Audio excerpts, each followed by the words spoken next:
YouTube நண்பர்கள் அனைவருக்கும் வணக்கம். அது ஒரு அதிகாலை நேரம். கர்ணன், அர்ஜுனன் உங்களுக்கு தெரியும், இருவரும் வில்வித்தையில் தேர்ச்சி பெற்றவர்கள். குரு துரோணாச்சாரியர், அவருடைய மைத்துனர் கிருபாச்சாரியார் ஒரு டெஸ்ட் வைக்கிறார். அவர்கள் வில்வித்தையை சோதிக்கிறார். அர்ஜுனனை அழைக்கிறார்.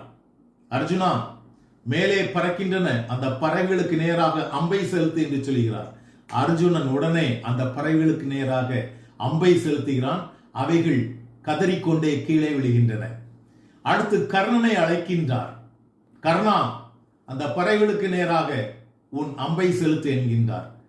கர்ணன் குருவிடம் மறுக்கின்றார். குருவே, என்னால் செலுத்த இயலாது. குருவுக்கு கோபம். குரு சொல்கிறேன், சிஷ்யன் நீ செய்ய மாட்டாய். குருவே, என்னை மன்னித்து விடுங்கள். காரணம் சொல்கிறேன், இது காலை வேளை. பசியோடு இருக்கும் தன்னுடைய குஞ்சுகளுக்கு இறை தேடி அந்த பறவைகள் பறந்து செல்லலாம். அவைகளை வீழ்த்தி விட்டால் அந்த குழந்தைகள் பாவம், ஐயோ நான் செய்வது மிகப்பெரிய பாவமாகிவிடும் என்றான் கர்ணன். பாருங்கள், இதுதான் தர்மம், இதுதான் உலக நியதி. உன்னுடைய திறமையை சோதிப்பதன் மூலம் அடுத்தவர்களுக்கு பாதிப்பு எதுவும் வரக்கூடாது.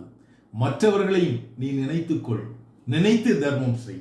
அதுவே வாழ்க்கை. நன்றி.